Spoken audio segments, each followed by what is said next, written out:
I'm Dr. Hulsebus, chiropractor, coming today with another edition of Ask the Chiropractor. Ask the Chiropractor is my podcast where people have questions about chiropractic care. They email me, they call me, they send me a message, and then I come on here and try to answer their question. I always feel if you have a question about chiropractic, you should always ask a chiropractor. A lot of people tend to ask their family doctor, but your family doctor has never studied chiropractic, just like your family doctor has never studied dentistry. If you had questions about your teeth, you wouldn't ask your family doctor, you'd ask your dentist. So today's question has a lot to do with something that's very important to me, opiates. A lot of people today are dying of opiates. Did you know that back in November of 2021, the CDC reports that over 100,000 Americans die annually from opiate overdose? What is opiate overdose? How do people get addicted to opiate? Well, what happens is you go to the doctor and you have an anger complaint, something hurts. The doctor prescribes you an opiate to help you get over the pain. Now, it used to be much more common 10 years ago to get us even for lower back pain. Now today, with the new laws and regulations, it's a little more challenging. But let's say you had shoulder surgery or maybe ankle surgery, and then after the surgery you're giving an opiate because of the amount of pain you're in once you recover from the surgery. But what happens is people get addicted to this opiate, and eventually the doctor cuts you off. The doctor says, I'm not going to give you any more. The pharmacist says, no more opiates for you too. So now we have check systems. Well, these people then hit the streets and they find heroin, which is another form of opiate, and they get addicted to that. And then let's say it's laced with fentanyl, or let's just say they do too much opiate, and they ruin their lives, they ruin their families' lives, and just causes great pain to everybody. And it usually starts off as innocent, like I said, as having an ankle surgery or something like that. So as chiropractors, this has always bothered us. You see, chiropractors, we've always had a drug-free answer to some of these aches and pains. Obviously, not after an ankle surgery, but for the lower back pain, for the neck pain people, for the leg pain, stuff like that. Chiropractic is one of the amazing things to help people heal and get better. And we specialize in looking at the long-term picture and the short-term picture and getting you over the pain, helping you get better and feel better. Because chiropractors want to stop this opiate deaths. Chiropractors have been working on this. Well, I've been a practice for 21 years. I can remember talking about this when I first got out of school when opiates were first highly prescribed. And who does the opiate epidemic affect? Anybody and everybody. There's no one part of the population that affects more than others. It affects all of us. Any walk of life can have this problem. Did you know that in chiropractic that we've been trying to get people to come see us to be primary healthcare providers to deal with this issue for many, many years? Matter of fact, if you look at the Spine magazine from October 2010, we have what they call as the North American Spinal Society. The North American Spinal Society believes that chiropractic is the number one answer to this. They believe if you're having acute lower back pain, you should go with a chiropractor. Now, the North American Spine Society is not chiropractors. They are medical doctors and other people like this. So this came out in Spine of October 2010 and recently PubMed indexed, recommending that you go to the chiropractor when you have acute lower back pain. They believe that we are the best answer and solution to this, not only for not habit forming, but generally just the best solution to help people get over it, recover, and get better. Unfortunately, today, many people go to the primary doctor, and that primary doctor usually will prescribe an NSAID, a non-steroidal anti-inflammatory drug. Now, what do we know about non-steroidal anti-inflammatory drugs? Well, Science of 2020, May 2020, volume 14, came out with an article talking about people who do non-steroidal anti-inflammatory drugs whenever they have this issue tend to develop chronic lower back pain. This has a lot to do with what the non-steroidal anti-inflammatory drugs do to treat the acute pain, meaning the pain you have right now, but unfortunately the damage it leaves behind, setting you up for chronic lower back pain for the rest of your life. And so as chiropractors, a lot of people ask me, is there something I should take over the counter?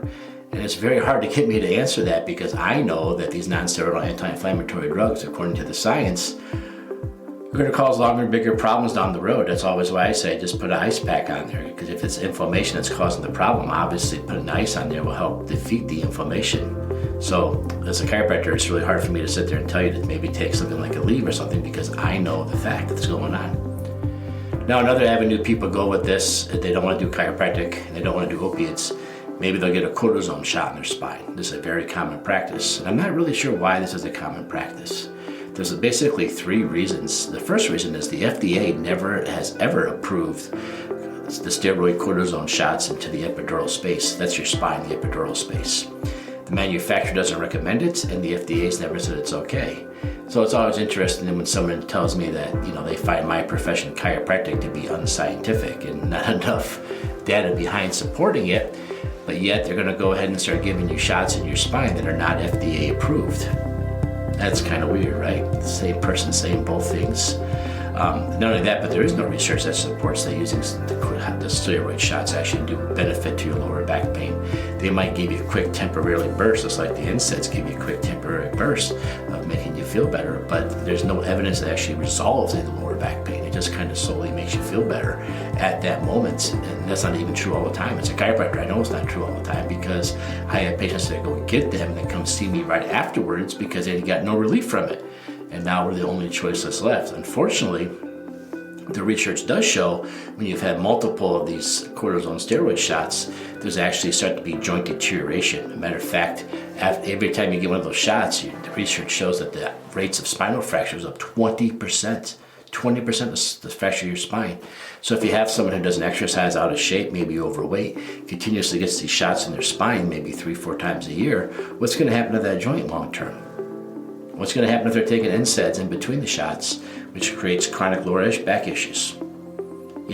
So as chiropractors, we go in there and we try to do our chiropractic adjustments to help take the pressure off, help alleviate it. That's probably why the Northern American Spinal Society realizes that chiropractors know better long-term solutions with this. Now, if you look at PubMed that just got released just in 2023, just this year, about stabilization exercises in February, it's really interesting because what they did is they took a whole bunch of people who had their back actually surgically fused. They had a lot of back pain, so they went to the doctor after, surprisingly, the NSAIDs failed, didn't want to get on opiates, and then next thing you know, they're trying to avoid the epidural shots because they're not working either, so they end up having surgery. When they find out a lot of these people after surgery is that there's still lots of pain. After all this stuff, they're still not doing very well. And what the research shows is the fact that they did some research on these people, like before surgery and after surgery. They tested a whole bunch of stuff, and the number one thing they found was a lack of stabilization muscles. Now, as chiropractors, we're always talking about stabilization muscles. We're talking about the thing called the righting reflex, where your eyes always stay level to keep your spine balanced. And so as chiropractors, we know to go in there and we help level everything. Here in my office, we look at the entire spine, because if you have a lower back that's deviating to the right and an upper neck that's deviating to the left, in order to keep your eyes level, and we only fix one of the two problems, you tend to keep going back to the same issue. So as chiropractors, we always look at the full spine. We always try to correct the righting reflex. Now, what's interesting to me is these people who had this lower back surgery, and they were miserable after the lower back surgery. They went to a therapist or maybe a chiropractor, and they were taught stabilization exercises. And lo and behold, even after surgery, feeling miserable, the stabilization exercises were taught to them, and then now they're finally living a more functional, pain-free life. So it's interesting to me to kind of ask the question, what if we didn't have surgery, and what if we just did the stabilization exercises from the beginning? Maybe it's not always the bulging disc that's the issue. Maybe it's the facet joint. That's the little joint on the back where the nerve comes out. Maybe it's the irritation there. See, a disc is like a balloon. When you step on a balloon, the balloon will herniate out one side. Now, is that swollen balloon the issue, or is the foot on the balloon the issue? When the facet's irritated and inflamed, it moves away from the inflammation, causing the joint itself to move and shift, which is like putting a foot on a disc and making the disc bulge on the other side. All too often you hear a diagnosis of a disc bulge or disc herniation, this and that going on.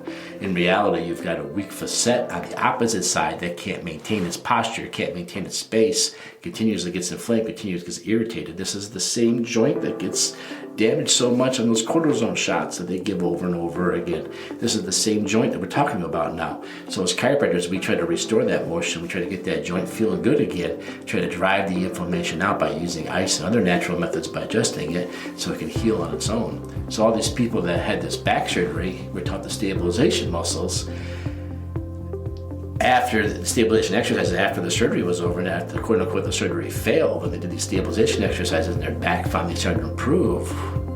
Was it the stabilization exercises they needed all along? A little bit of chiropractic care to get rid of the stress? So a good chiropractor will adjust your lower back and then teach you the things to do to keep it from coming back, like stabilization exercises. Again, this is all new research, PubMed, February 2023 information. So if you're watching this podcast, we're putting the images up of the research so you can see it yourself. All the ones that I can find to get to you. Everything we do here, we try to use our science, we try to use what we know, and we try to stay current, right? We're reading the research, February 2023. That's pretty current research. Taking a look at everything. So again, I hope I answered the question about opiates, why chiropractors get so mad, why chiropractic is a non-opiate approach long term. We know better answers. We got the research, we got the science. It's not even, none of this, by the way, is chiropractic research. None of this is coming from a chiropractic journal. This is all coming from medical research and medical papers and books and stuff like that. So, if I found it, they found it, so I don't know what's going on. So we're doing the best we can as chiropractors to spread the word. Help us spread the word, share this podcast with somebody you know who might be hesitant about trying chiropractic care. We're just going to show you the science of what we do and how we get people better. And if you have a question about chiropractic, leave me a comment below, and maybe next week it'll be the topic of Ask the Chiropractor. Otherwise, go ahead to our website, rockforddc.com, rockforddc.com. Again, I'm Dr. Hulsebus. I am the official team chiropractor of the AHL Rockford Ice Hogs, the proud affiliates of the Chicago Blackhawks. I'm also a proud graduate of Palmer Chiropractic. I'm a member of the International Chiropractic Association, and I'm a proud member of the Illinois Prairie State Chiropractic Association. So if you have any questions or anything like that, get back to me, leave me a message, and we'll get back to you. Other than that, stay healthy, stay strong, and can come back next week for another episode of Ask the Chiropractor. We're going to talk a little bit about some research on the immune system next week. Take care.